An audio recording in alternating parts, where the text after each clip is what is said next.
Kenapa banyak orang justru mentok di tahap ini? Pendahuluan kita semua pernah merasakan sensasi yang sama. Gaji baru saja naik, ada rasa lega sejenak, lalu tiba-tiba uang terasa masih tidak cukup. Perasaan ini bukan sekadar kebetulan atau tanda bahwa kita terlalu boros. Di balik rasa kurang, itu ada pola pengeluaran yang perlahan menyesuaikan diri dengan pendapatan yang lebih tinggi. Sering disebut sebagai lifestyle trap. Pada video kali ini, saya akan mengajak Anda menelusuri mengapa peningkatan gaji tidak otomatis membuat kantong lebih lega, bagaimana pengeluaran tersembunyi menggerogoti pendapatan bersih, dan 3 teknik budgeting yang dapat mengembalikan kontrol keuangan Anda. Di akhir video ini, kamu akan tahu langkah konkret untuk kenapa uang selalu terasa kurang walau gaji naik. Ini bukan sekadar boros. Mari kita mulai dengan memahami apa yang sebenarnya terjadi ketika gaji naik. Konteks masalah banyak profesional berusia 25 hingga 40 tahun yang baru saja menerima kenaikan gaji. Pada awalnya, mereka merasa bangga dan termotivasi, bahkan mungkin merencanakan liburan atau membeli barang yang selama ini diinginkan. Namun, dalam beberapa bulan, rasa puas itu menghilang, digantikan oleh kekhawatiran bahwa uang masih tidak cukup untuk menutupi kebutuhan. Kenapa hal ini terjadi? Jawabannya terletak pada 2 hal utama, peningkatan pengeluaran yang tidak disadari dan biaya berulang yang tersembunyi. Kedua faktor ini berkolaborasi menciptakan ilusi bahwa gaji naik tidak memberi manfaat apa-apa, padahal sebenarnya uang yang masuk memang lebih banyak, hanya saja keluarannya juga ikut naik. Akar penyebab, lifestyle trap adalah proses di mana standar hidup secara otomatis naik seiring dengan peningkatan pendapatan. Tidak ada perubahan drastik, biasanya yang terjadi adalah upgrade kecil yang terasa wajar.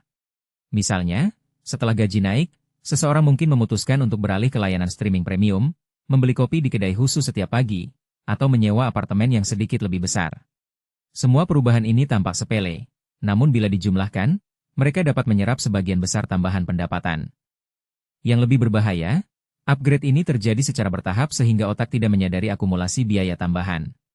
Akibatnya, orang merasa gaji naik tapi tetap kurang, padahal sebenarnya pengeluaran yang naik lebih cepat daripada pendapatan. Pengeluaran tersembunyi yang menggerogoti pendapatan selain lifestyle trap, ada pula pengeluaran berulang yang sering tidak masuk dalam catatan harian. Contohnya adalah langganan layanan digital yang tidak pernah dibatalkan, biaya keanggotaan klub kebugaran yang jarang dipakai, atau tagihan asuransi yang otomatis diperpanjang tanpa pemberitahuan jelas. Karena pengeluaran ini muncul di rekening secara otomatis, mereka cenderung terlewatkan dalam perencanaan keuangan.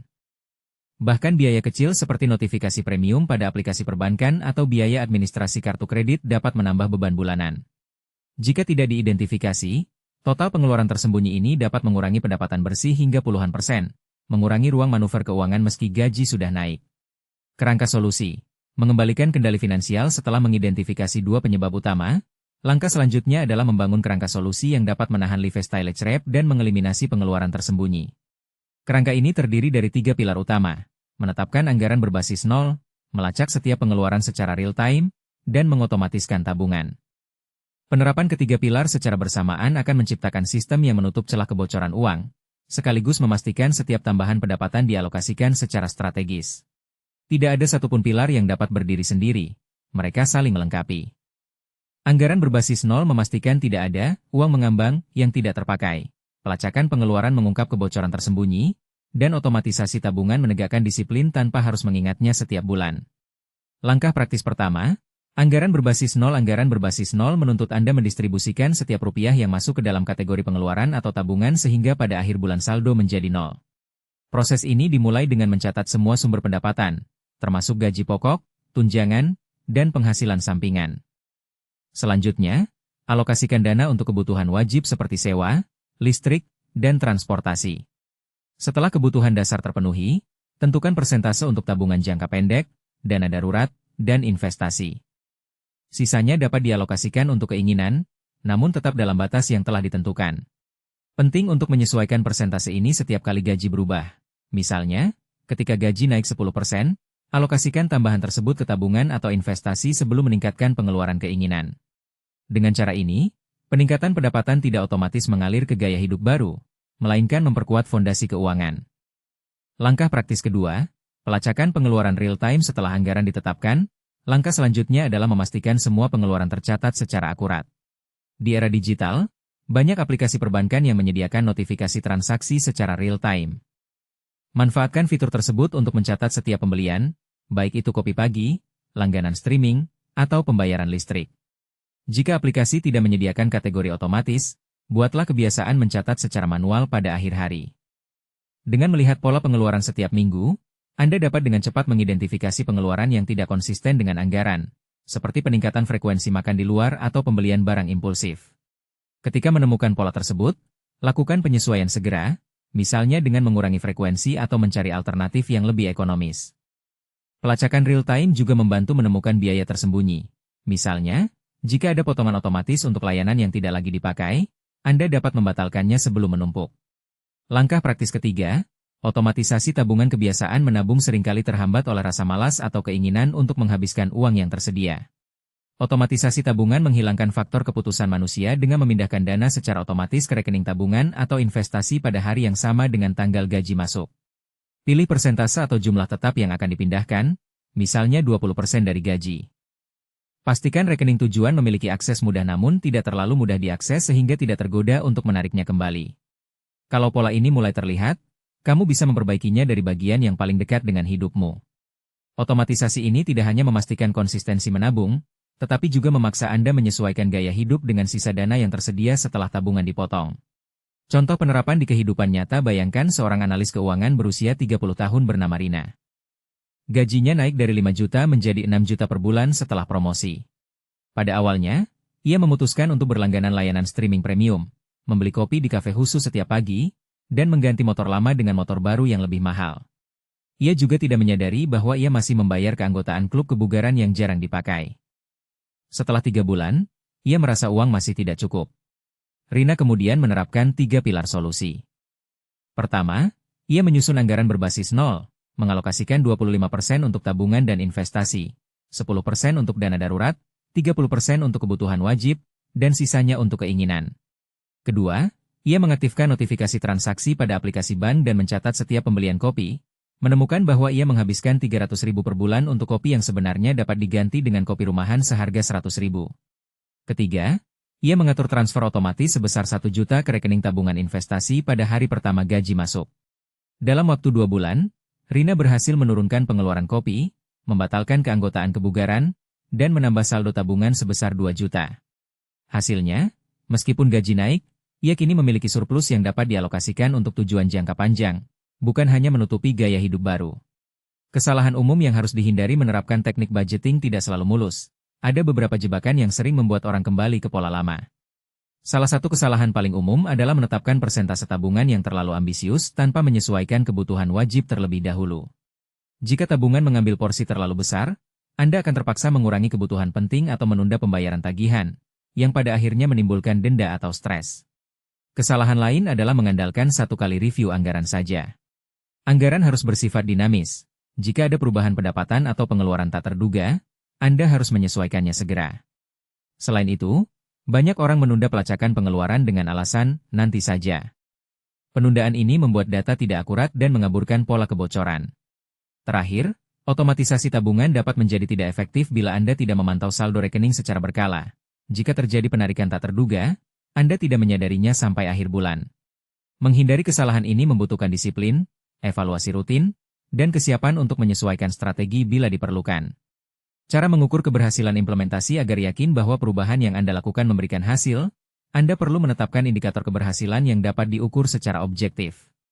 Salah satu metrik utama adalah persentase pendapatan yang berhasil dialokasikan ke tabungan dan investasi setelah semua pengeluaran wajib terpenuhi. Jika angka ini meningkat secara konsisten setiap bulan, berarti anggaran berbasis nol dan otomatisasi tabungan berjalan efektif. Selain itu, perhatikan perubahan dalam total pengeluaran bulanan.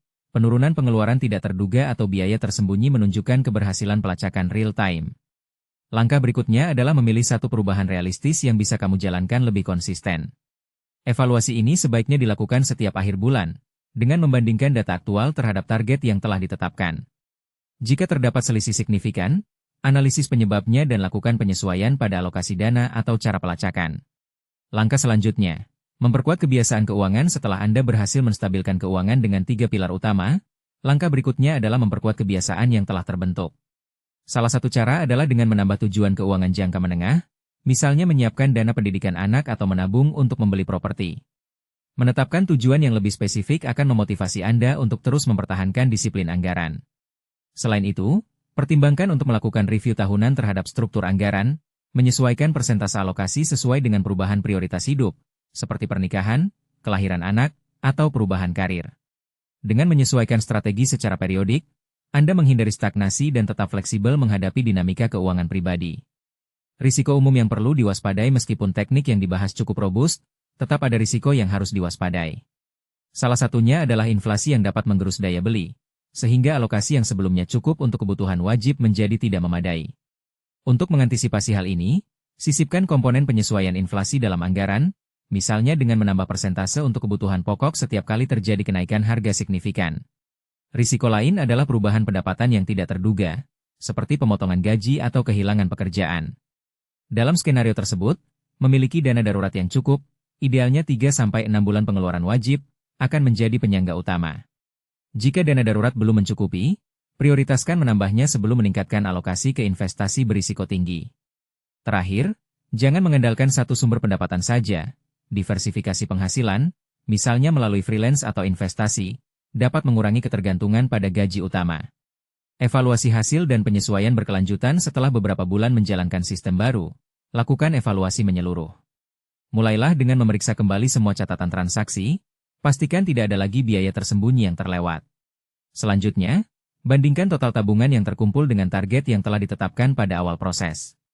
Jika target belum tercapai, identifikasi area mana yang masih menyerap dana berlebih, misalnya keinginan yang belum terkontrol atau langganan yang masih aktif. Lakukan penyesuaian alokasi, misalnya dengan mengurangi persentase keinginan dan menambah porsi tabungan. Evaluasi juga harus mencakup aspek psikologis. Apakah Anda merasa lebih tenang dengan kondisi keuangan atau masih ada kecemasan? Jika rasa cemas masih ada, pertimbangkan untuk berkonsultasi dengan perencana keuangan profesional yang dapat memberikan perspektif tambahan. Penyesuaian berkelanjutan ini penting agar sistem tetap relevan dengan perubahan hidup dan tetap memberikan rasa kontrol. Penutup dan ajakan untuk refleksi kenaikan gaji seharusnya menjadi momentum untuk memperkuat pondasi keuangan, bukan sekadar membuka pintu bagi pengeluaran baru yang tak terkendali. Dengan menyadari adanya lifestyle trap, mengidentifikasi biaya tersembunyi, dan menerapkan 3 teknik budgeting, anggaran berbasis nol, pelacakan pengeluaran real-time, serta otomatisasi tabungan, Anda dapat mengubah setiap tambahan pendapatan menjadi aset yang tumbuh, bukan beban yang menghilang. Sekarang giliran Anda, luangkan waktu sejenak, periksa kembali catatan keuangan Anda, temukan kebocoran yang selama ini terlewat, dan susun ulang alokasi dana sesuai prinsip yang telah dibahas. Jika Anda merasa langkah ini sudah tepat, beri komentar di bawah tentang tantangan terbesar yang Anda temui dalam mengatur keuangan setelah gaji naik. Saya sangat ingin mendengar pengalaman Anda, serta strategi apa yang sudah Anda coba. Dengan berbagi, kita semua dapat belajar bersama dan menciptakan komunitas profesional yang lebih sadar finansial. Terima kasih telah menonton. Sampai jumpa di video selanjutnya, dan semoga perjalanan keuangan Anda semakin mantap. Intinya, jalankan langkah kecil ini secara konsisten supaya hasilnya benar-benar terasa dan perubahanmu tidak berhenti di tengah jalan. Kalau video ini ngebantu, subscribe sekarang, tekan like, tulis pendapatmu di kolom komentar, dan share ke temanmu biar makin banyak yang terbantu.